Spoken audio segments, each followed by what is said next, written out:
Good evening, everyone, and thank you for attending our pre-town meeting. We're here tonight to address a warrant article that is going to be presented at a next Tuesday, January 30th, special town meeting, to address one item. And I'm going to read the warrant article for those of you who did not bring it, just for our viewing audience. We're here tonight to act on the following article. To see if town meeting will vote to appropriate a sum of money from free cash for the acquisition of a 2.89 acre parcel of land currently owned by BKRJT Inc. Property owner operates Chuck's Steakhouse with a principal place of business at 798 Washington Street and 10 Prospect Street, Auburn, Massachusetts, and payment of cost for demolition of the existing building on the property. All necessary engineering, survey, title, and title insurance expenses, all customary closing costs generally relating to the purchase of commercial property or similar nature, and any and all other miscellaneous costs associated with the acquisition of the property, as deemed necessary and appropriate by the town manager, or act on anything relative thereto. We do have a presentation that we're going to make tonight, and we'll be available to answer any questions that you may have as a result of the presentation that is now going to be given by our fire chief, Chief Stephen Coleman. Thank you, Mr. Manager. Good evening, town meeting members. Thank you all for taking the time to come out tonight to hear the presentation on the proposed purchase of 10 Prospect Street, known as Chuck's Steakhouse. So what we're going to do tonight is just walk through a quick little timeline on how we got here tonight, going back to 2017. I promise I'm not going to take you year by year from 2017, but I think it's important to understand the brief history again of how we got here, what led us to this point. We're going to talk about the financials, and then we're here to answer any questions that you may have relative to either the purchase or what the plan is for the future station that we're hoping to bring to town meeting in May, ultimately with a townwide ballot vote in May as well. So everybody can see the screen. Do I need to tip it in a different way, or is everybody good? All right. So again, many of you know a lot of familiar faces, a lot of longstanding town meeting members here. So you've heard and know that since 2017, when the Public Safety Advisory Committee was appointed by then town manager Julie Jacobson, the goal was for a couple of things: to evaluate the existing facilities, which we're not going to talk about tonight. I know that I did email everybody, and we've been having a series of open houses. We'll have one again this Wednesday from 5:30 to 8 o'clock. So if anybody has not seen the West Street Station or would like to see the conditions, you're more than welcome to come by. But we're not going to be talking about the need or the conditions tonight. We're strictly sticking to 10 Prospect Street.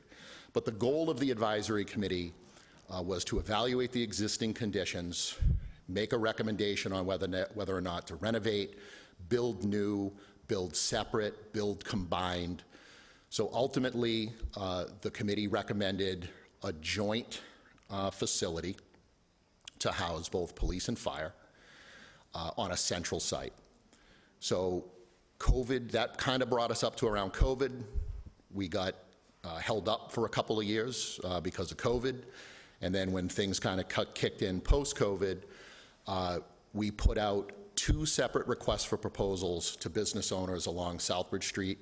The first one was simply Southbridge Street. We got no takers on that request for proposal for land.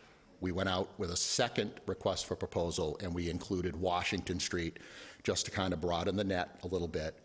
And we received no takers on available property on either Southbridge Street or Washington Street for the joint facility. So with that, we went to Plan B, which was focusing on a site that was already town-owned, which was the West Street location. It wasn't long before we started receiving some feedback from residents, town meeting members, that they didn't necessarily think that West Street was the best location for it. As I will reiterate tonight, I don't necessarily disagree with that. I don't think West Street is necessarily the best location either. But that's usually what Plan Bs are for, right? It's when Plan A didn't work out. And there are certainly some considerations and some constraints that come with the West Street site, many of them financial, that need to be weighed. But that's where we were. We had a preliminary design of the joint public safety facility. We posted that to our social media. We got quite a bit of comment and feedback, mostly that drove around the price tag of $78 million. A number that we were not anticipating. We anticipated that it was going to be higher than the proposed $40 million back in 2017, but we were not anticipating an increase in escalation of $38 million. So it sort of came to a surprise, to a lot of us.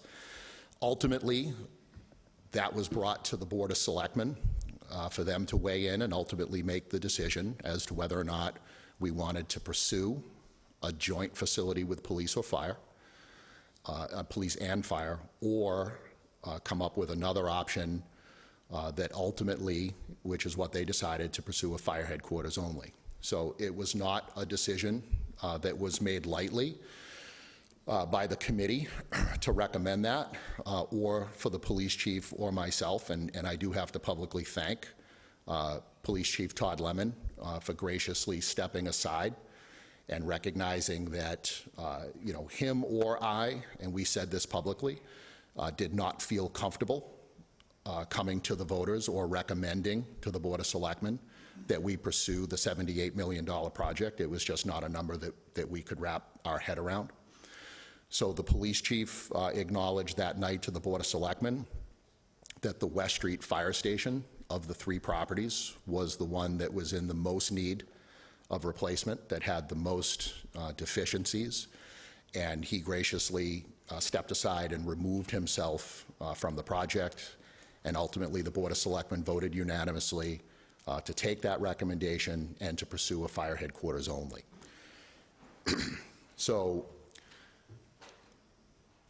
we were, shortly after that, towards the end of the summer, we started working on looking at the potential of siting, I shouldn't even say the potential, we knew the potential was there. We started making plans to construct the new headquarters on the West Street site.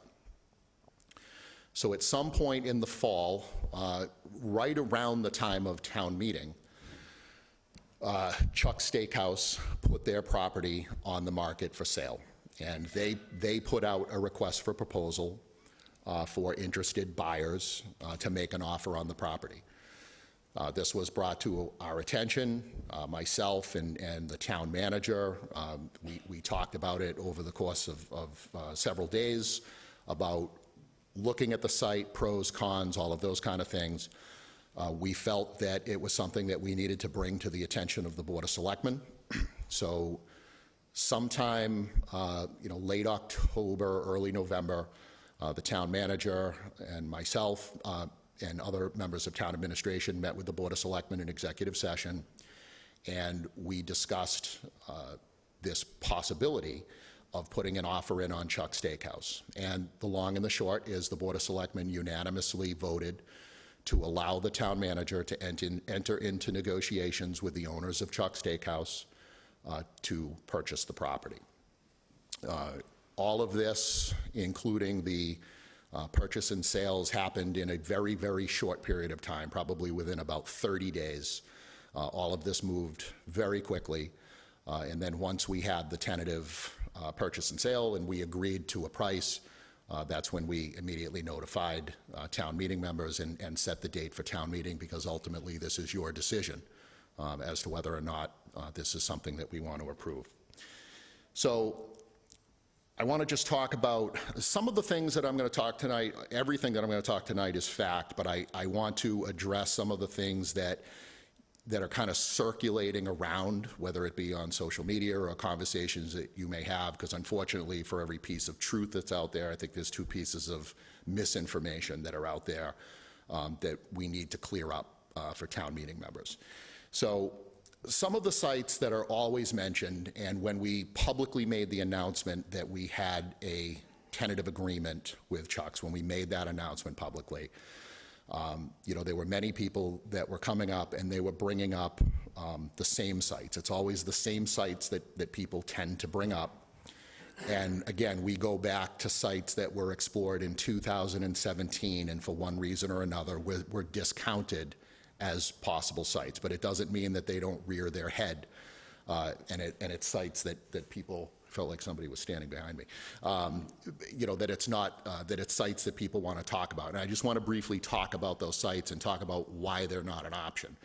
So the sites that people always like to mention is the former Yankee Drummer site, or residents that are maybe newer to town may know it as what is often referred to as the former Lowe's property, when Lowe's purchased it and they were looking to put a store there.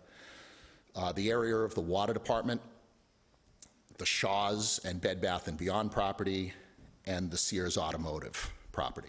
Those are always the properties that come up and people say, well, why can't we put it there?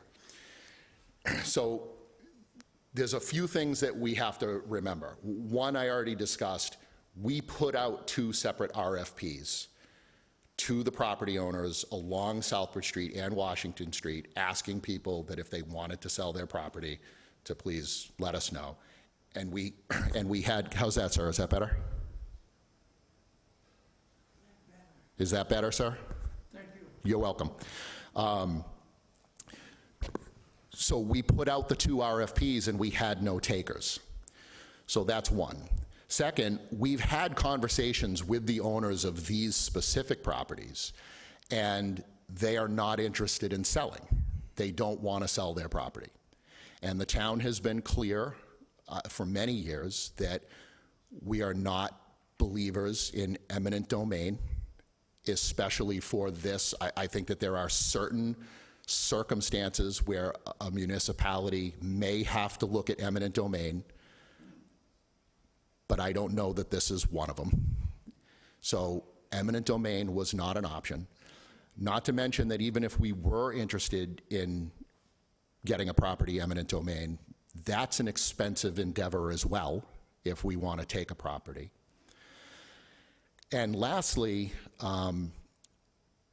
none of these sites are going to work for what we're going to do. If we were looking and continuing to pursue a joint facility with police and fire, the Yankee Drummer site is the only site on this list that would be a potential for a joint facility because it's more centrally located in between the west end of town and the current fire station in Drury Square, where it may make sense.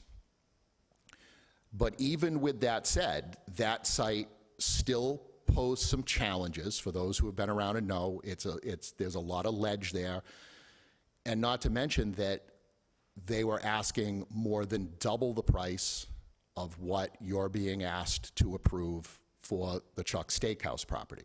So there was still a larger expense to really any of these properties that are mentioned than we are talking about for the Chuck's property. So it's not as simple as, and what I've learned over the years is that you're never going to make everybody happy when it comes to a site selection. Everybody has their ideas of where things should go and how things should be, and that's fine. But when these sites are constantly mentioned, we have to just keep in the back of our mind that these are sites that have already been vetted. The property owners have already said they're not interested in selling, so these properties are not available. So now we have to focus on properties that are available. And at this point, it's 10 Prospect Street or it's West Street. So again, let's talk a little bit about what drew us to the 10 Prospect Street site. So before we even knew about the Chuck Steakhouse property, we knew, let's talk about what we did know, is that when we were looking at a joint public safety building on West Street, the plan was to demolish the entire building, site the new facility. The school department would move to the existing police station, and that's where their permanent home would be. But one of the things that was still sort of this kind of nagging thing in the back of everybody's mind is that there is added expense to doing that. So if we were to construct a new joint facility on West Street, the existing operation of the fire rescue department would have to be relocated somewhere for the close to 2-year construction period. And when I presented at town meeting and talked about response times and about how response times drives everything for us. You know, for those that follow us on social media, we just posted our end of year statistics. We're very fortunate in this town, within this department. We boast an average response time greater than 90% of the time, 4 minutes and 19 seconds for over 5,000 emergency calls a year. Response time is everything in what we do. So that also drives the site location. And I had a town meeting member approach me after that meeting when we talked about potentially building on West Street, and the question was specifically asked, well, what are you going to do during construction to make sure that there's a presence of the fire rescue department in the West End for close to 2 years? And it's a valid question, and it's a real question, and it's one that we have to address as a community, whether we want to or not. In some respects, I feel like we can't have it both ways. I can't say we boast a 4-minute response time and it's important that we have a fire station here. However, during this 2-year period, we're going to try to operate out of one station, which we can't because of size constraints. The Auburn Street Fire Station does not fit the equipment that we have on West Street or the personnel. The building is not big enough, so that is not a possibility. So in order to remain with a presence out in West Street, we would have to do temporary facilities that would include bay space that would need to be purchased by the community, and then separately trailer space, live-in trailer space for the firefighters and the administrative operation. Now, what some of you may not know is, some people think that there's just a presence at that building with firefighters and EMTs with an engine or an ambulance. There's 4 people assigned there. Well, that is true. There is a lieutenant and 3 firefighters that operate out of that station with an engine and a paramedic level ambulance. But the fire prevention office also is located there. We have 2 full-time fire inspectors, one of them being a fire protection engineer. So the engineering services are there. Their secretary for fire prevention, our EMS coordinator, works out of that building, and the secretary provides administrative support to them. And the fleet maintenance division, our mechanic, also works out of the West Street Fire Station. That is where our vehicles are repaired, and the secretary provides administrative support to fleet. So in total, including the 4 firefighter EMTs that work there, there is a total of 9 full-time people that work out of the West Street Station. So it's not just that we have to relocate and find space for the fire and EMS operation. There are other divisions and administrative things that we need to have replicate office space and those kind of things, and that comes at an expense as well. That was with the joint public safety building. Now, things change just slightly when we take the police out of the equation. Now that the police are out of the equation, that it solves the $78 million problem. It solves, in some respects, the school problem, because now that the schools can't go to the PD, we're going to eliminate the relocation cost for the school, which we hadn't even pegged a number that. We knew and had an idea of what the relocation costs were for fire rescue. We didn't even dive into what the relocation cost for schools was going to be for a period of time. But when we started pursuing fire only, that meant that the school administration portion, and if you picture the building, the school administration operates the left side of the building, the fire rescue department operates the right side of the building. We would be able to demo the right side of the building and leave the school administration portion standing, okay? But ultimately what that does now is when we were demolishing the entire building to place a public safety building, it's a 2-acre site.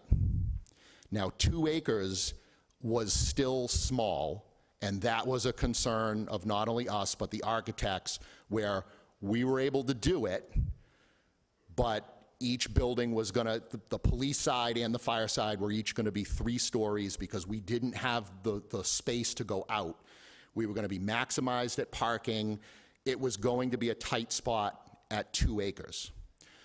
Well, now that we're only demoing the fire side and we're leaving school administration, now to place a fire headquarters, we have actually less than 2 acres to deal with, because now we have to position the station in a way where it may not have been the way we wanted it to begin with, but now we're bound by the school administration building staying in place. So now we have to reconfigure the site a little bit, and we're working with less than 2 acres now, okay? So those were all things that sort of kind of came into the equation where no one was really thrilled about West Street, including the schools, but it was really the only thing at the time that we had to work with. And then the Chuck Steakhouse property became known, which is why we wanted to pursue that. So again, I think, you know, we talked about most of what's on here. So all of those the cons, just to recap of the West Street site, was the school relocation and the relocation costs of the fire rescue department, the disruption to both operations, school and fire, during the construction period, the temporary housing costs, and the site became smaller by virtue of the school administration building staying in place. But the pro was that the town owned the land and that we didn't have to purchase a piece of property. So again, when 10 Prospect Street was placed on the market and they were seeking requests for proposals, again, Board of Selectmen authorized the town manager to negotiate a deal. So let's talk a little bit about the 10 Prospect Street site. So this is a larger site than what we were looking at West Street. The site is 2.89 acres. And I'm gonna just step away from the mic for a minute, but I just want to kind of point something out just to orient everybody. So I'm going to yell, but I'll come back and I'll recap it. So looking at this map, this area here highlighted in orange, this is the town's GIS map. This darker red piece, that is actually Chuck Steakhouse. That's the building. And then this is the property. There is an access road that runs from Washington Street and Southbridge Street behind the building. So there is access to both Southbridge Street and Washington Street from the property. There's an entrance here, then there's an entrance on Prospect Street. This white parcel right here, if you're familiar with it, that's a town-owned parcel. Okay, that parcel that's town-owned is 1 acre. And to make things easy, you know, figure like divide it in half. It's not exactly, but for the purpose of conversation, divide it in half. Half an acre going towards the top of the screen, towards Southbridge Street, is the Veterans Park. And then the backside coming towards Route 20, that's the grassy area where, you know, 8 or 9 years ago, there was a skating rink there, like a small skating rink, like for the kids. That was there. So that's the grassy portion. So one of the advantages to this particular piece of property is that it already abuts existing town land. So when you take the 2.89 acres of Chuck's and you match it up to the existing town-owned land, you come up with something like this, where you see that black portion. The test fit in the plan calls for utilizing about 15,000 square feet of the land that's closer to Route 20. This does not affect the Veterans Park in any way. In fact, this actually will enhance the Veterans Park, because right now, it's a beautiful park, but there's not one parking space that's dedicated to that park because there's no town land that surrounds it. So anybody that wants to visit that park has to sort of, in some respects, already be on foot and visit it, or they have to park on private property, which is Chuck's Steakhouse or Dunkin' Donuts or Park and Shop, and then walk over. So there is no parking for the park on town-owned land. So the test fit that we have in the plan would call for utilizing some of that acreage, but then recreating, and we'll show it later when I show you the test fit, but we'd be replicating some of that green space in between Dunkin' Donuts and the parking lot. So instead of the park going this way, the park would go this way. And that would allow us to create some dedicated parking spaces for Veterans Park, and then create a nice little sidewalk that goes from there that ties into the existing sidewalk into the park. So the fact that we're utilizing a portion of that land, I just want to be very clear that this does not affect the Veterans Park in any way. In some cases, it will actually enhance it by giving it some features that it does not have now. So some of the other site advantages to this is that it sits between two major highways, Route 12 and Route 20, at two controlled intersections. And it depends on who you talk to whether or not this is considered a pro or a con. Because I've had many people come up to me and say, you know, I don't think it's a good spot because, you know, it's right by two highways at two very busy intersections. And, you know, that is true, but that does not concern us at all. This is an intersection that we navigate on a daily basis in double digits. When we leave the West Street Fire Station and come on to Route 12, whether we're crossing over Prospect Street to Washington Street or we're just heading down Route 12, these are intersections that we're navigating anyway. We have control over these intersections with technology that's called Opticom. So our vehicles actually turn these traffic lights green in the direction of traffic that we're flowing, which makes the intersection safer for us when we're going through it.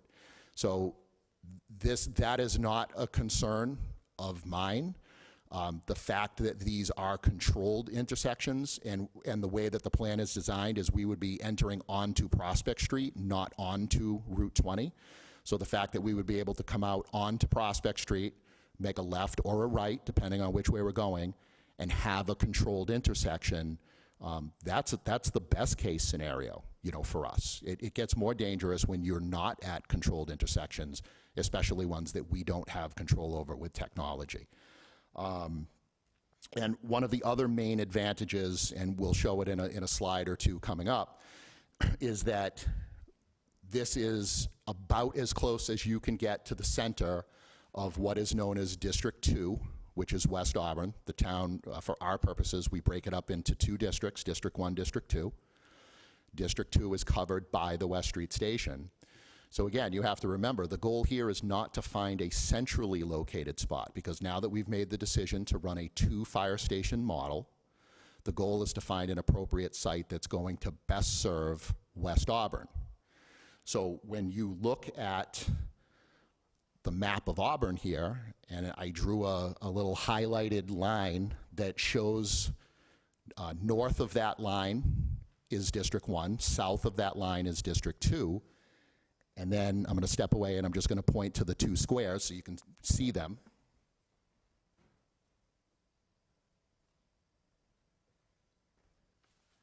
Those represent the existing fire station on Auburn Street to the north and the proposed fire station at Prospect Street. As you can see, looking at District 2, it does not really get any more center of West Auburn to site a fire station to appropriately cover West Auburn. So that, to us, is a huge consideration when we're talking about location, because it's going to be an appropriate site that's going to allow us to, in some respects, not only maintain, but maybe improve our response times, you know, by this area. So again, we already talked about this, the plan, just calling to use an existing piece of property to kind of square that off. So another thing that I've heard, both on social media and just in private conversations that I've had with citizens who have stopped me and wanted to engage, in conversation, they'll talk about the intersection. And I've had some people say, and this was, pointed out on social media, that, this is not a good spot, for this station. It's at a very dangerous intersection. It's a deadly intersection where there's a lot of fatal accidents. That was true at one time.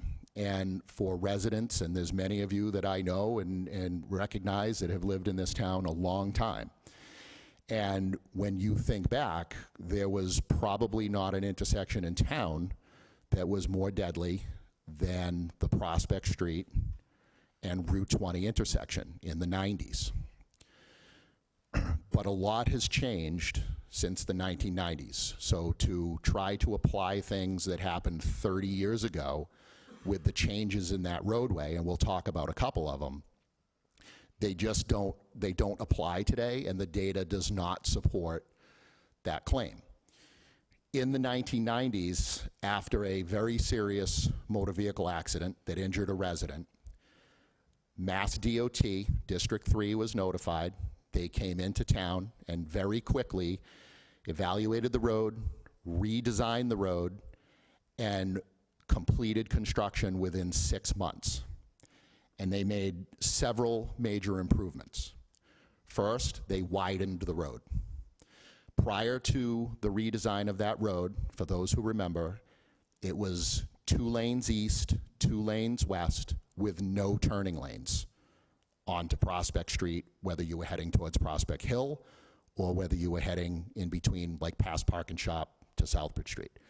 So you were really taking your life in your hands. Let's say you were heading westbound, trying to make a left onto Prospect Street.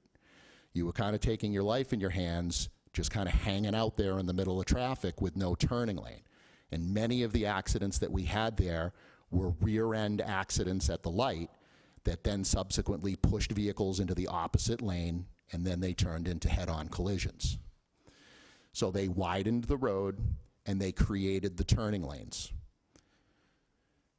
The other thing that they did was they milled about 4 inches of road on Route 20. Picture where the driveway is on Chuck's Steakhouse that comes out onto Route 20, the side driveway there.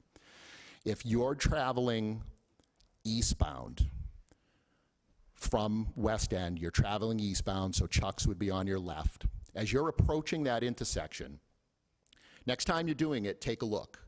Right around the area of where that driveway is for Chuck's Steakhouse, as you're looking off in the distance, you can see the rise in the road. The grade slightly goes up. But you never lose sight of the intersection. It's close, but you don't lose sight of the intersection. Prior to them milling the road, you lost sight of the intersection. So what would happen is, as you were traveling eastbound coming up there, for a few seconds you would lose sight of the intersection because of the height. And by the time you crested that little knoll, you were only 60 feet away from the intersection. So if something changed that you didn't see prior to losing sight, you only had 60 feet of stopping distance before something happened. So milling the road allowed you to not lose sight of the intersection as you're traveling eastbound. And then lastly, what they did was they changed the signalization and the timing of the traffic lights. Prior to the construction, when one light turned red, the other light turned green immediately. They turned simultaneously at the same time, which gave no wiggle room for something to happen or to avoid an accident. There's now a 6-second delay on that traffic light when it goes from red to green. And that has made a big difference. I'm always an advocate of when the light turns green, look left or right anyway, but the change in that traffic signalization was also a dramatic improvement. So these 4 things that were done in the 90s significantly decreased the amount of motor vehicle accidents, on that roadway. It decreased the amount of serious and fatal accidents on the roadway, where that roadway is not, it's not even on the state's top list anymore, which it was in the 90s, which is why they had that quick turnaround of design and construction. So there's been significant, again, significant improvements to that intersection. So as part of the purchase and sales agreement, the Board of Selectmen directed the town manager to seek an independent an independent appraisal of the property. We did that, and the appraisal came back at $3.9 million. That was the independent appraisal. After several counteroffers back and forth between the town manager and the property owner, we settled on a price of $4,050,000. And that is what the purchase and sales agreement today sits at, awaiting your approval. I just want to talk a little bit about the relocation expenses, just so you kind of get an idea of what that may look at, because we're going to really kind of dive into the next, we're almost done. We got a few more slides, but really what we're going to talk about moving forward here is the budget and sort of the finance plan on what we're looking to do. But again, one of the main considerations for this project is the relocation expenses.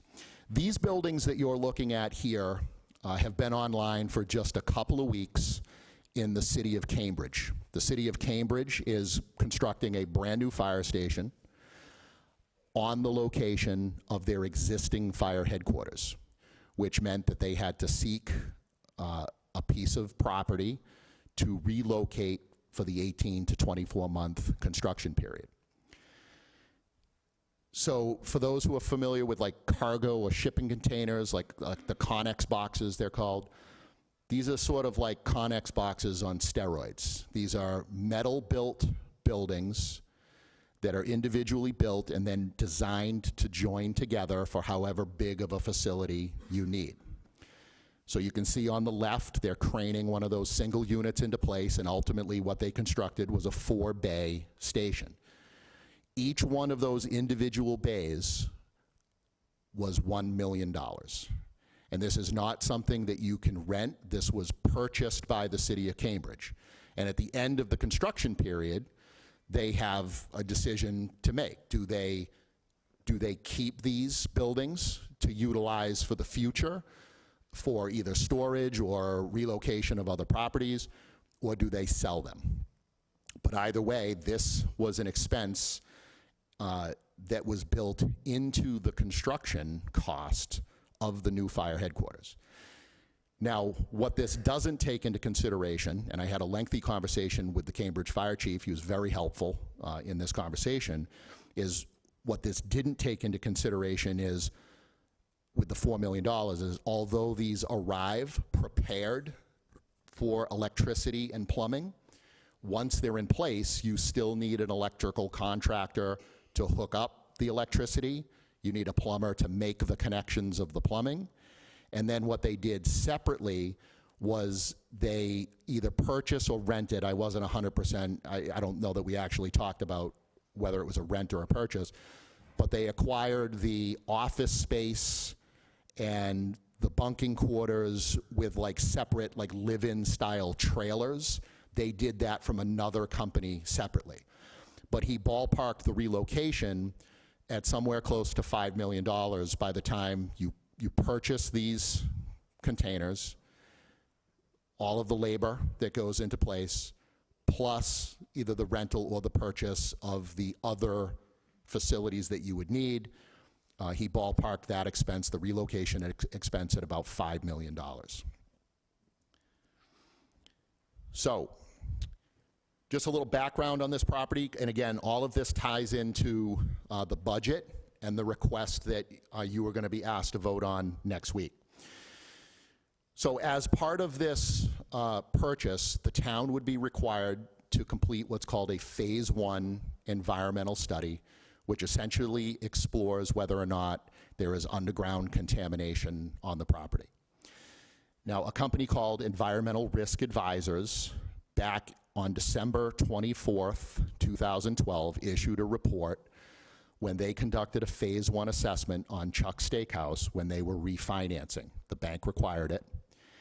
And within the contract, I just pulled a little excerpt with the quote. In the contract, their goal was to identify and record existing, potential, or suspected conditions that may impose an environmental liability on the property.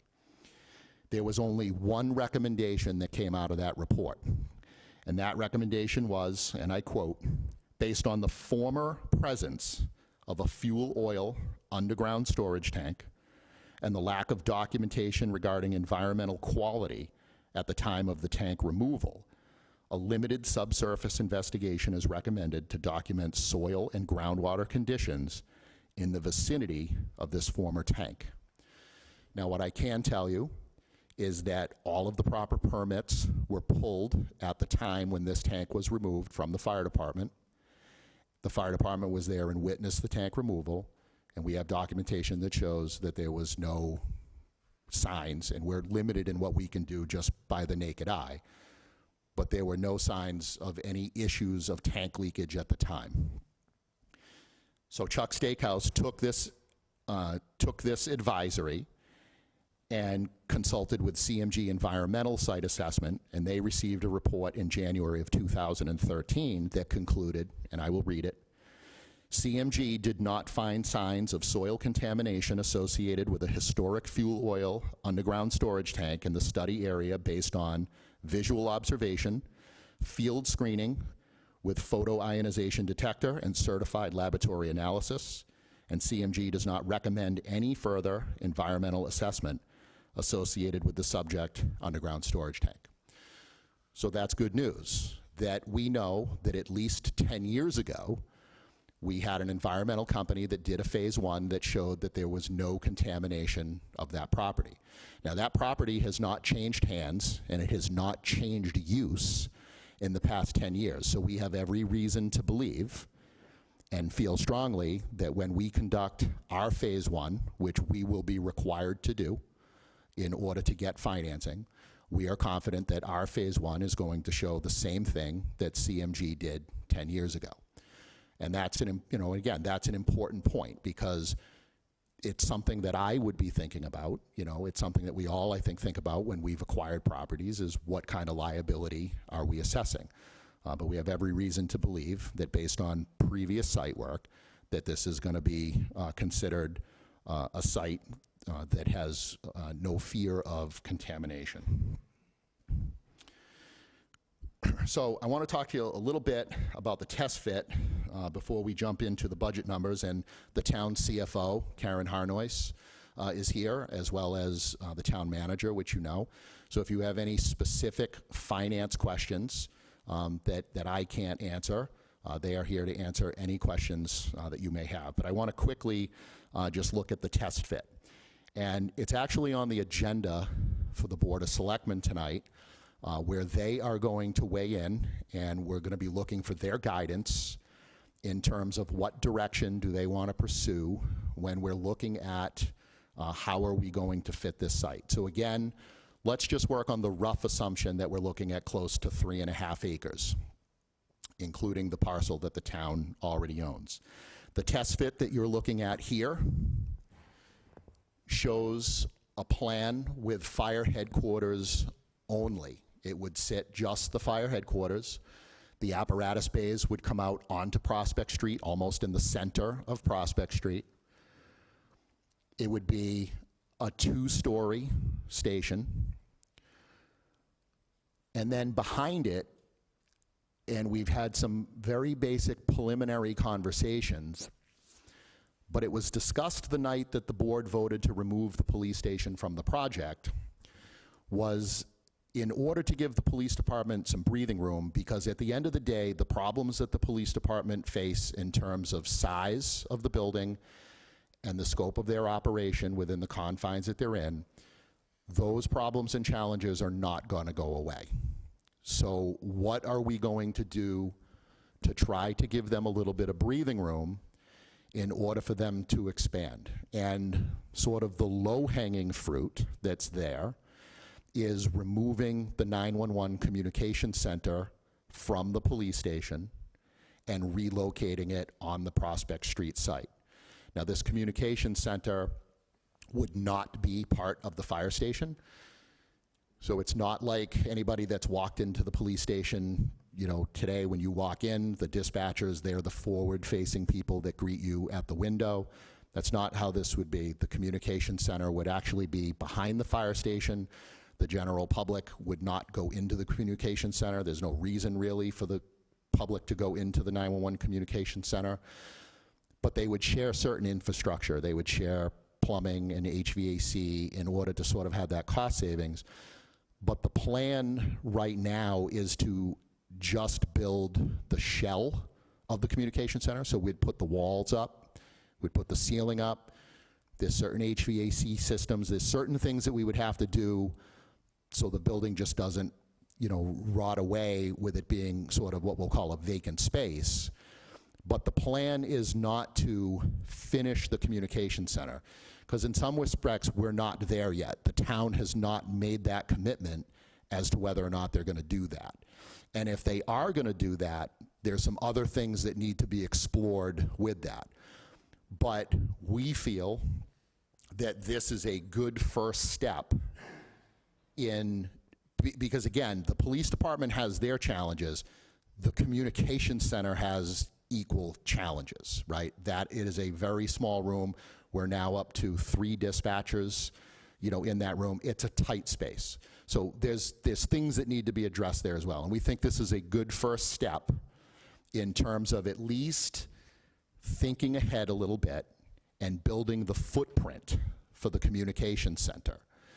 And then, once that's done, the Board of Selectmen will ultimately make the decision as to whether or not we're going to formally take those steps to relocate them from the police station into the new location on Prospect Street.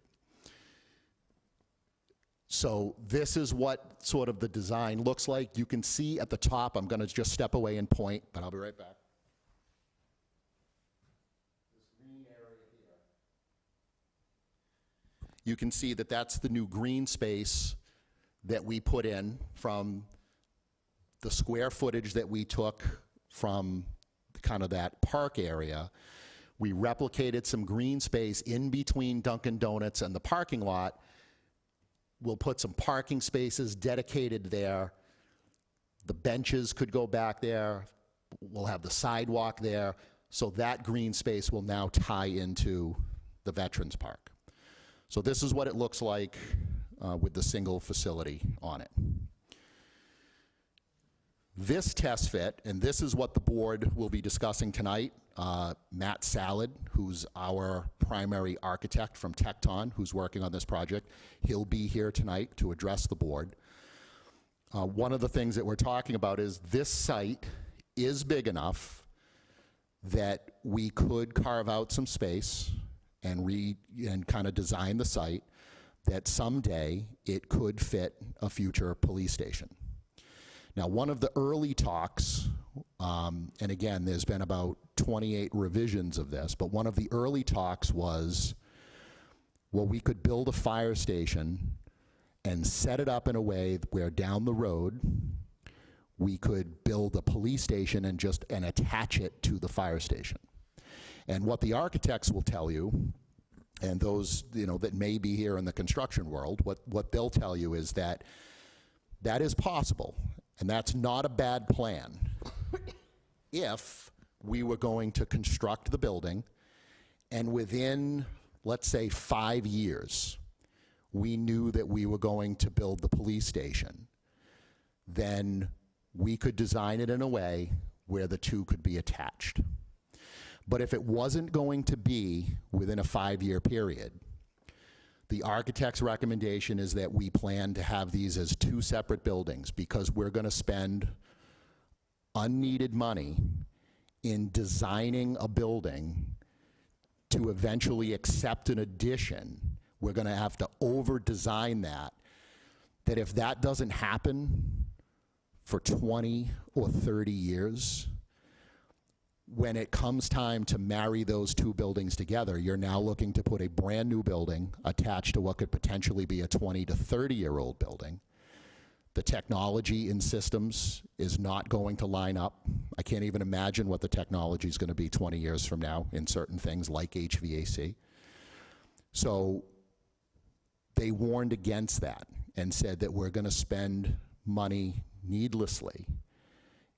Although it's a good thought, it will be cheaper to construct a second building when we're ready to do that. And really, at the end of the day, it's if the town decides to do that.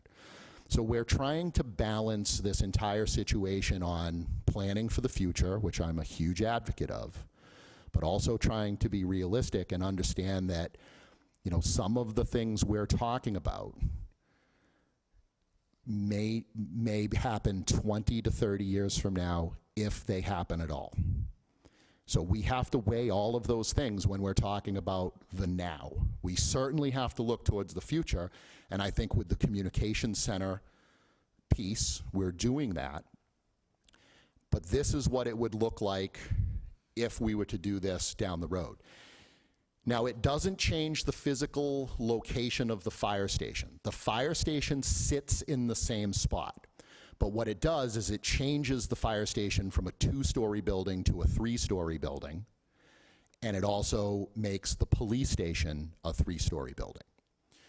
So essentially, we are utilizing 100%, if we were to design the building in this way, and this is kind of the plan that we were going to move forward with, we are utilizing 100% of the space.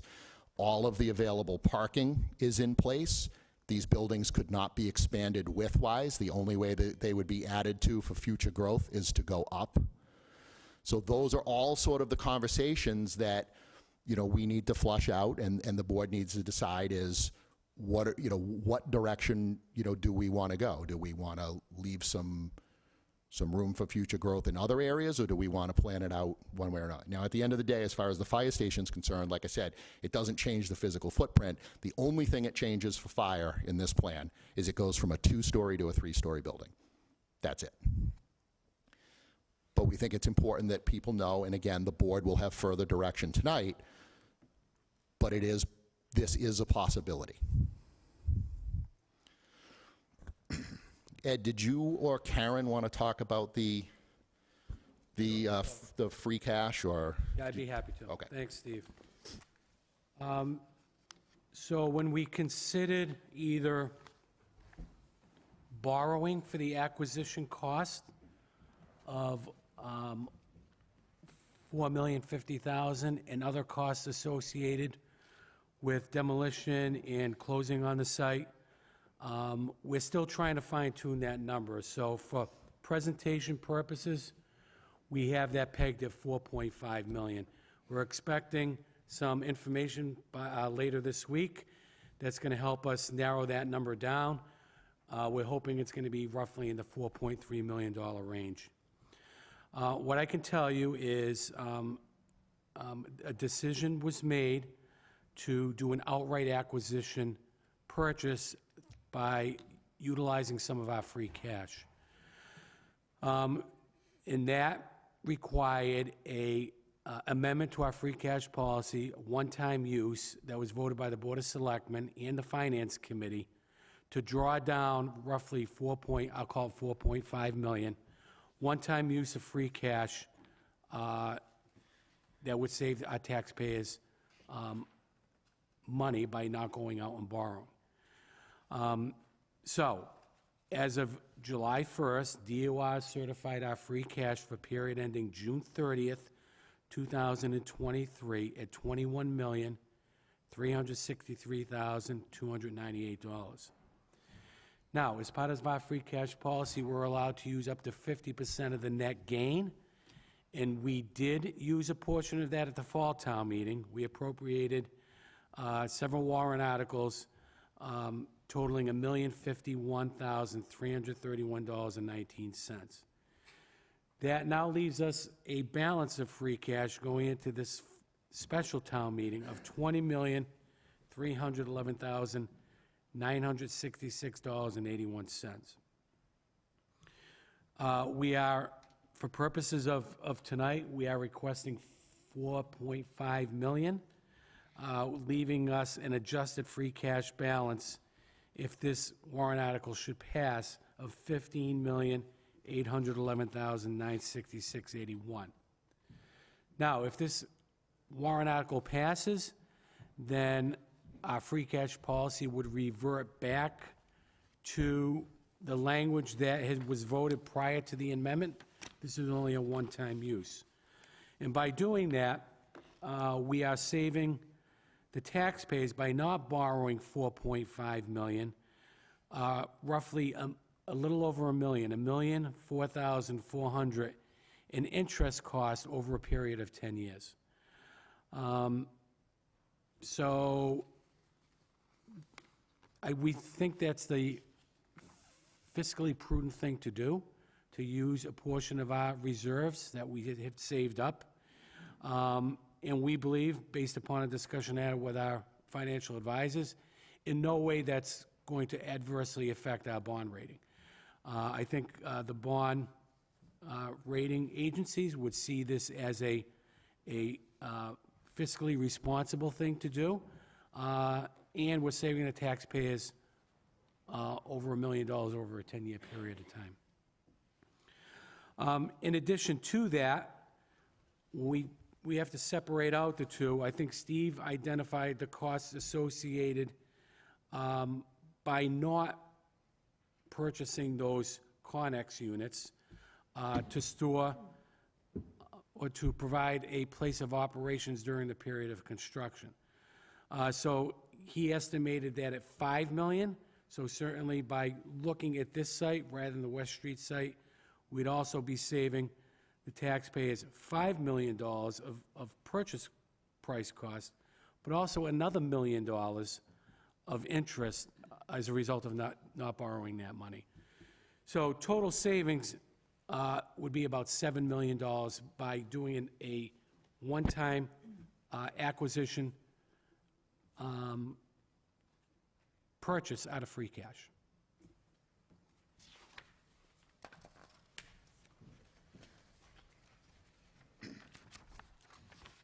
Now, this is the last slide before we jump into questions, but I think it's important because this has been a question that has been asked of me as well, is they say, well, what happens if we purchase the land, but then ultimately the vote for a fire station fails? Well, what do we do then? And what we've been asking people to do is separate the two, right? Regardless of how you feel about a new fire station and whether or not you think that that is needed, this is a good investment for the town. The town does not own any land that is capable of doing any sort of a project. And we proved that since 2017 as we've been on the hunt for land.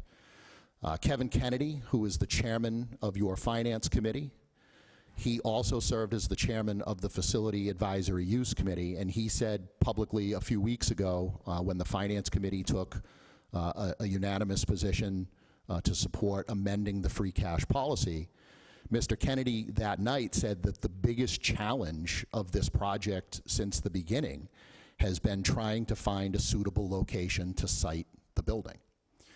So the town is land poor. We do not own any land. So again, separate the two. This is a good investment for the town. Now, we're hoping that town meeting votes to purchase this property with the plan to site a new fire station.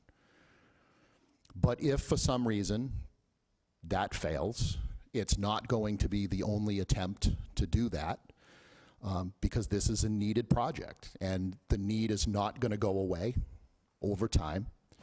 But let's just hypothetically fast forward 5 years, 6 years from now, and we're still trying to obtain a fire station to sit on that site. And boards of selectmen in the future, town manager, fire chief, at that time say, you know what, we're going to throw in the towel, and this isn't happening. The voters have clearly spoken. It's not going to happen. We're going to sell the Prospect Street land. You will sell that property for more than the $4,050,000 that you're purchasing it for. So this is an investment. It should be viewed that way, just like any property that is purchased. So that's how we're asking people to look at it. We're purchasing this, or we're hoping to purchase this, with the hope that a future fire headquarters will go there. But if that does not happen, the town could choose to either use it for another municipal use or sell it, and we will get our money back. So with that, I can certainly go back to any slide that someone may have a question on, but we'll open it up to any questions that people may have, and we will do our best to answer those. And if for some reason I find it unlikely, but if we do not have an answer for it, we will get that answer for you and report back to you before next week. I do also want to remind everybody about the tour at West Street on Wednesday night from 5:30 to 8. If you have not had an opportunity to tour the building, we'd love for you to come by and take a look. So at this point, we'll open it up to any questions that town meeting members may have. Yes, sir. The budget cuts that the governor has put in, is that going to affect any of the financing for the fire station? So it's not going to affect anything for the fire station, because as it sits right now, the state has no grant funding, and there is no grant funding in place for police stations, fire stations, or public safety facilities. So that's a question that we're often asked as we've tackled this project is, is there grant funding available? And the answer today is no. I have had the opportunity to testify before the state Senate on 3 separate occasions, asking them to consider approving a bill that would create a public safety building authority very similar to the building authority program that they have with the schools, which is how we built our new high school and middle school with the help of 2 separate MSBA grants. Like I said, that bill is before the legislature right now. How these new cuts will affect the future of that bill is yet to be seen.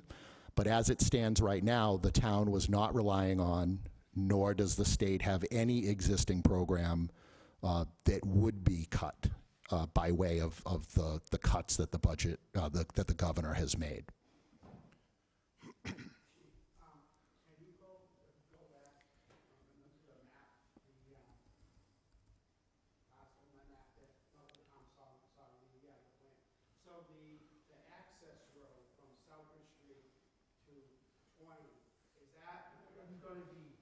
Gated off, or is anybody going to be able to drive through there and gain access onto Washington Street? Yeah, that's a good question, Mr. Fant. And to be honest with you, I think the answer right now is we don't know. We're going to have to. I think we're going to have to examine the pros and cons of that. I can tell you that the way that the existing road is established now, it's built to more of a driveway standard. If the planning board was to look at it, they would say that it's constructed more of like a driveway standard. During construction, the road would actually be brought up to a road standard. So the potential exists that it could be a road that is cut through, but we would have to investigate along with the architects to make a determination as to whether or not the road is a throughway. There may be an opportunity to turn in off of there, and then it forces you into the parking lot versus a cut through to Southbridge Street in both ways. We do, however, we know that as part of our plan, we want to utilize that roadway for public safety access, so we can utilize it as an entrance and an exit. But whether or not that would be open to the public, that has yet to be determined. I think there's probably pros and cons to both, but that's something that's going to need to be discussed with the help of the planning board as well. The second part, and I love your idea about adding a comms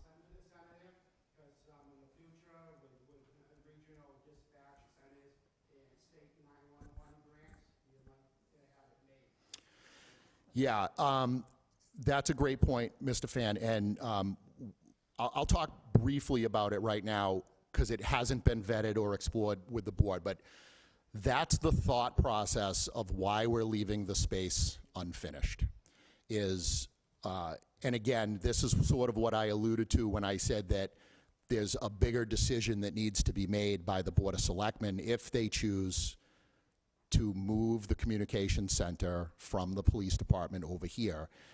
I think the police chief and I, we feel the same way. We agree on this topic, that if that move was to be made, that is the time that the town should consider regional dispatch.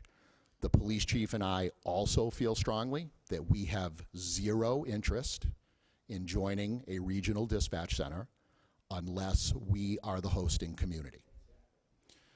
So if that is going to be the case, and ultimately the Board of Selectmen would be the ultimate decision maker on that, but that's exactly the plan, Mr. Fant, is that there is currently money available, and the state encourages municipalities to go regional, and in an attempt to go regional, there are significant grant monies available that would outfit and essentially construct the communication center.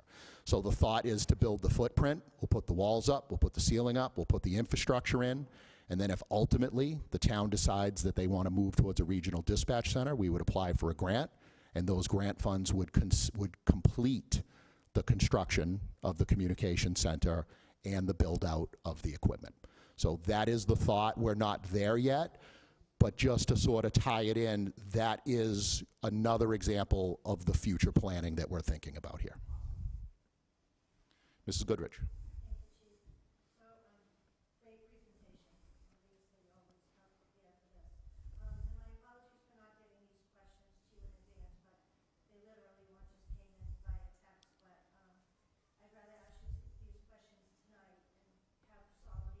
Absolutely.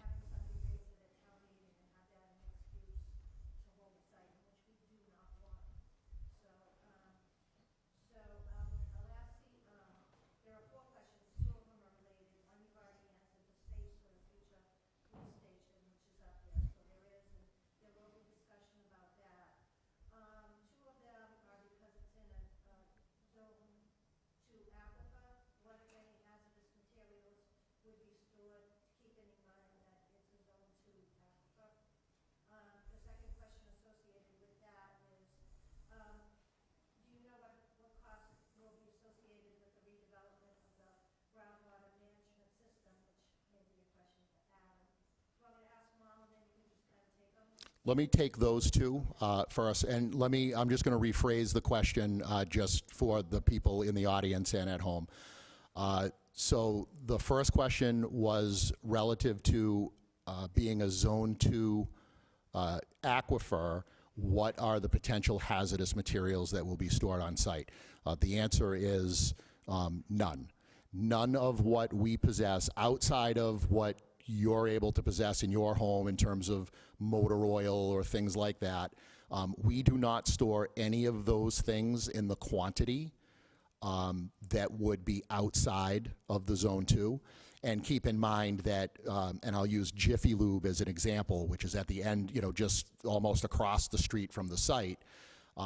They are operating in the Zone 2 aquifer, and they have 10 to 20 times what we would be storing on site, in terms of just general motor oil and things like that. But outside of those sort of normal things, there's nothing that we store in either of the fire stations that would be considered outside the scope of hazardous materials.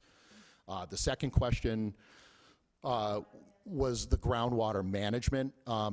And the town planner is here, and he can correct me if I'm going way off base, but I believe what you're asking is like groundwater recharge and things as far as like...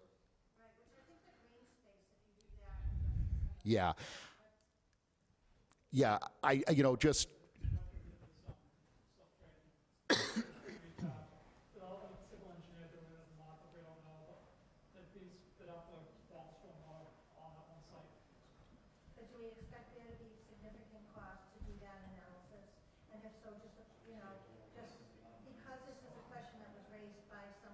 he wants it answered, as a town meeting member, just the groundwater management system may come up at next week. Yeah, our architect, Matt, is here tonight. I can talk to him about that tonight. I certainly don't have a potential price as to what that may be. Alls I can say is, and the planner can correct me if I'm wrong, those are all things that are taken into consideration when the property is designed. Groundwater discharge, how it's discharged, amount of green space, all of those things. Those are all taken into consideration as the overall property is designed. Those are all built into the construction cost. And those are also things, correct me if I'm wrong, Adam, but those are all things that the planning board looks for. So the planning board would ultimately say yes or no as to whether or not that meets it. I can try to get a rough idea of what groundwater discharge projects are on certain projects. I don't have that tonight. But I can tell you that those are things that are all designed as part of overall site construction. Absolutely. So I'll ask a question and then share the conversation. So what will the cost be, to upgrade the intersection to manage emergency vehicle traffic? And I know you already addressed it partially, so the conversation with a couple people was, Prospect Street, you have cars in queue, we understand that you can stop traffic, and I don't know the answer to this, so does the fire truck or ambulance have to be in line with the traffic light to change it? Or can you change it from that side? Because the concern is the traffic in queue that happens on Prospect Street. You've got the one lane, could it be changed into 2 lanes? You've got traffic coming from Route 20 east that make the turn onto Prospect Street and then try to get into the police, well, Chuck's now, that block traffic. So there's, again, I think legitimate questions about the traffic and how you'll handle it, and just so people have a better understanding about how, whatever that system is that you said, operates to signalize, because I've sat at red lights for a long time when there's, first a fire truck comes, to turn it green, then the ambulance comes, which I agree with, they should have that access. But the question is, can you access that light from the site? Yeah, that's a great question. Before I answer that, I just want to point to the screen here, because you'll see there's a difference between the police slide where it shows that there is access to Route 20, which is essentially where is the existing Chuck's entrance and exit is, versus if you look at the plan for the fire station only, that's closed up.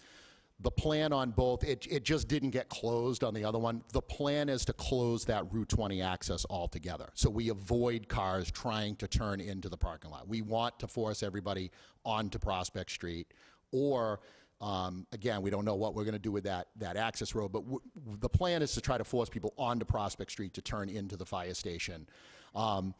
Relative to the traffic concern.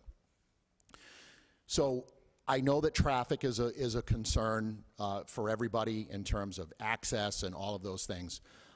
We view traffic a little differently than probably the normal motoring public views traffic. For us, a safer traffic situation is when everybody is queued up at a red light and everybody's stopped and we have the ability to go around them with no moving vehicles. That's actually best case scenario from us. We'll get around you. We'll figure out a way to get around you. So, and there's really no better example of that right now than Auburn Street. All you got to do is look at Auburn Street right now. We have traffic queued up in front of the fire station on a daily basis, sometimes back to Central Square. So, and we navigate the Drury Square Fire Station on a daily basis with traffic stopped, queued up on Auburn Street. Again, we'll get around you. That's a safe situation for us. Currently at the West Street Fire Station, if you're standing on the apparatus floor looking straight across the street at the residential homes, you'll see a pole. There's a little pole there that's not blatantly obvious, but on that pole is a traffic emitter. So when the doors to the fire station open up and the emergency lights turn on, that is signalization from the trucks to that emitter on that pole that starts to cue the traffic at West Street for that light to turn green. So typically, before we're even out of the fire station or turning onto West Street, that traffic is already moving to clear the intersection of West Street because the light is green. We would envision a very similar thing at this location. There would be a pole across the street somewhere that when the bay doors opened, it would trigger the same signalization to turn the lights green, both on Southbridge Street and Washington Street, to start to cue the traffic up, moving in the direction of travel that we're going to be moving towards. We don't envision a widening of Prospect Street, but I'm not going to rule that out because I'm not an engineer. I don't know what the architects are going to do. I don't know what the planning board is going to look at and require. It's a possibility, very similar to when the middle school was constructed. I certainly don't envision it being the same way in terms of them creating a turning lane. Those were done for different reasons for school buses and those things. But I'm not going to rule that out, but I'm not sure that it's completely necessary. But again, we have very little concerns of traffic when it comes to these intersections. Like I said, we have the technology to be able to cue the signals, to be able to turn the lights green in our direction of travel. But even so, we're able to navigate. We have lights, we have sirens. We're able to navigate, and in some cases, it's easier to navigate around traffic that's still versus traffic that's moving. Becomes a little more unpredictable at that point. But again, people need to understand and just recognize that we navigate intersections in this community on a daily basis. So the traffic, and I understand the traffic concerns. I'm not downplaying that in any way, shape, or form. We just view it a little differently. These are intersections that we're navigating in emergency response mode on a daily basis every day. But the technology exists to help with the problem, and we envision a very similar system on West Street on the Prospect Street location. That it? Absolutely. One more finance question, but before I ask that question, because I'll wrap it up with this. First of all, I want to thank you for putting on this awesome presentation. I know, that this has been years in the making and a lot of hard work that has gone into this to find a site. There just, as you pointed out, there just isn't a site. And, I've always said you can't govern by social media, but that's where the arguments happen, that's where the misinformation goes out. So thank you for addressing those issues. And if I have any more questions before town meeting, come to me as a town meeting member. I'll certainly try to get them to you in advance. But the last question is, will using the free cash affect our bond rating if and when we go out to borrow to put a building on it? Oh, that was my concern. That's a great question, Mrs. Goodrich. That was a concern we had initially, and that was dismissed very quickly after a conversation I had with our financial advisor. So in no way is this going to hamper our bond rating ability. Certainly, we want to maintain our credit rating so we can get the lowest interest rate we can when it does come time, not only to borrow for fire headquarters, but for any borrowing purpose. Just to follow up on that, Ms. Goodrich, and the town manager did say this once tonight, but I want to reiterate the point. In fact, the financial advisor actually said that not only will it not affect the bond rating, but utilizing free cash and not borrowing, they view as a more fiscally prudent way to do it, and they would actually prefer to see that. They believe that that's more fiscally responsible than to go out and borrow. Yes, sir.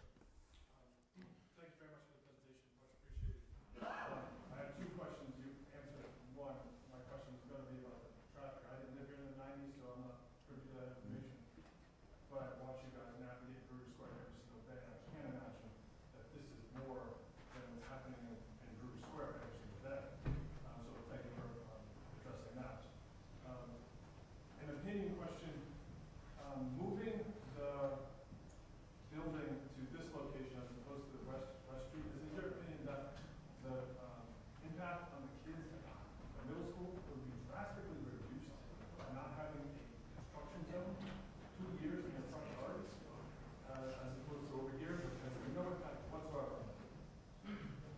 Yeah, personally, I think an argument could be made for that.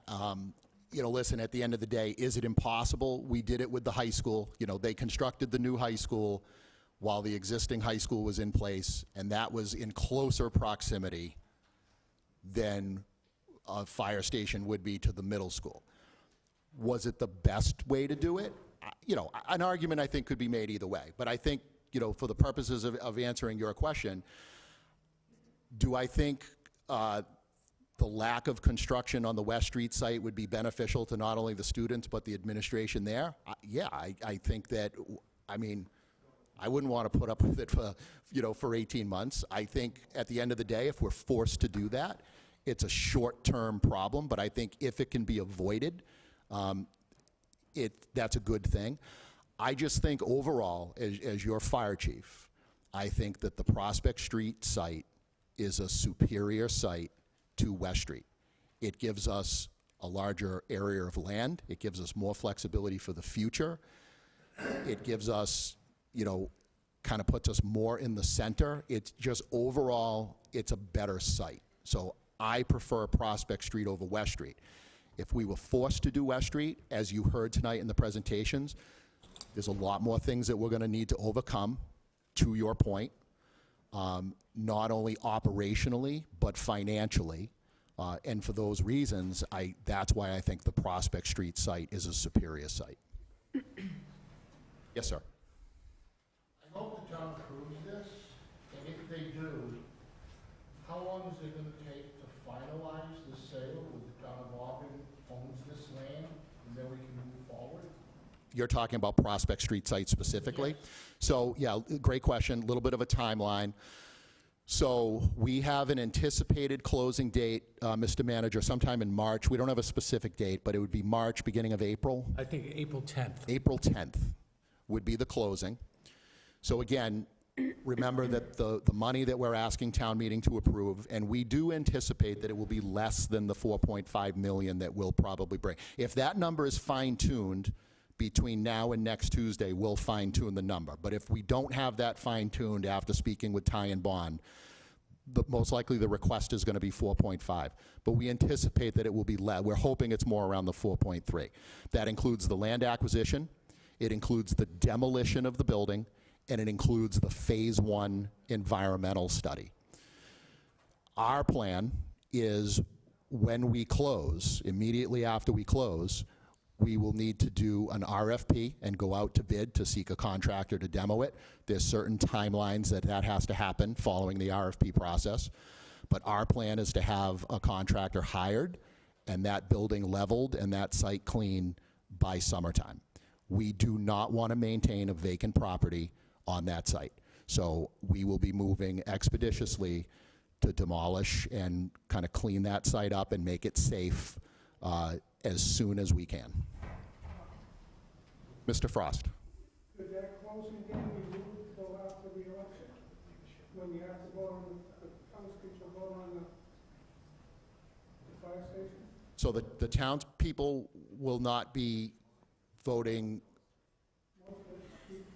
Say, you buy the land, and you said something about there's gonna be an election in May, Yep.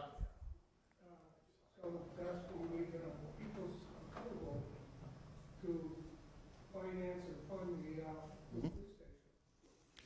Yeah, I think it goes, I understand your point. I think it goes to what I said earlier, where I think we need to look at this as two separate things. This is an investment that the town's going to make in hopes that a project is done. But it doesn't fix the problem that if for some reason the town voters do not approve the fire station in May, it still puts us in a situation where we don't have land and now we're looking at West Street. So I think really what the decision needs to, what the town meeting members need to decide is whether or not they believe that Prospect Street is a superior site to West Street and the advantages to purchasing that. Regardless of, and this is what I said earlier, regardless of how people feel about the fire station, and I don't want to speak for town administration, but I believe the manager agrees with me, this is something that the town should be pursuing regardless, because we do not own property. And this is a better solution for a future fire station then, because if we were to push the closing off until the voters decide on the fire station, we'll lose the property. We're not going to have the ability to purchase the property whether the voters vote for a fire station or not. So by pushing the closing off or not approving because town meeting's going to have to vote yes or no. The closing date, I guess in some respects, doesn't really matter. But if the closing date was to be pushed off, we're going to lose the opportunity to purchase the property. Yep. What is the estimated cost of the new structure that you're gonna build? So we do not know, and it's not a number that we want to prematurely throw out there, because whatever I say tonight is going to be the number that people are going to run with. We had some preliminary conversations with the architect today. That's going to depend on some decisions that the board makes tonight. Once that decision is made, hopefully tonight, with the direction from the board, the architect is going to be able to move forward with the preliminary design. Once the preliminary design is done, they will send that off to the third-party estimator. So there's an independent estimator that will look at the project, and they will give us an estimate, a professional estimate, on what they believe that the construction costs will be. That is when we will release a number, because anything that I tell you tonight is pure speculation and is subject to change, and it's just not responsible to put a number out tonight. I can tell you this, Mr. Frost. I thought the town manager had the sharpest pencil in the West. I've become the guy who has the sharpest pencil in the West on this project. We understand, it is not lost on anyone that is in this room, including me. I understand that keeping the pencil sharp and not asking for things that are unnecessary is not how I operate anyway. And anybody who knows that, or knows me, knows that that's not how I operate. We will be bringing a project to the voters that we feel is responsible, is fiscally responsible. It's what we need. It will have certainly some room for future growth, which is something that many of the citizens complain about now when we look at past projects. All of those things are taken into consideration. The last thing that I want to do as your fire chief is bring a project to the voters that I do not think has a chance of passing. That is the last thing that I want to do.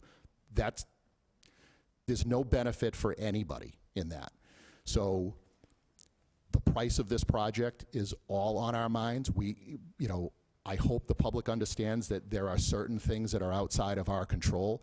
There's certain things that when I look at this property, or I look at this project, I'm not happy with either. I'm not happy of the price of escalation and where this has gone over the last 6 years. It's crazy to me. But there's some things that are outside of our control. But I can assure you, and I promise you, that the project that is presented has been and will be fully vetted, and it will not be an irresponsible project, both operationally or fiscally. That is my word to the community, understanding that we get it, and we hear the citizens, and we know that that's the number one question is, what is this going to cost? And not to beat the dead horse, but to throw out a number tonight I think would be irresponsible. But as soon as we know that number, we will share that number. It's not a number we're afraid of. It's just a number that at this point we don't know. But everything will be done to keep this project as low as we can, but coming out with a project that's going to serve this community for many, many years to come. Are there any other questions from town meeting members? Well, again, I just want to thank you for taking the time. We really do appreciate everybody taking the time to come out. We hope to see you next Tuesday. There is a Board of Selectmen's meeting kicking off in a couple of minutes here, so I'd be remiss, and they'd probably say something like, welcome you to stay. They don't get a lot of visitors, so I would welcome you to stay for the board meeting. Like I said, they will be addressing this test fit issue tonight. But otherwise, if nobody has any questions, drive safe, have a great night, and we will see you next week. Thank you. Good class. How does this work?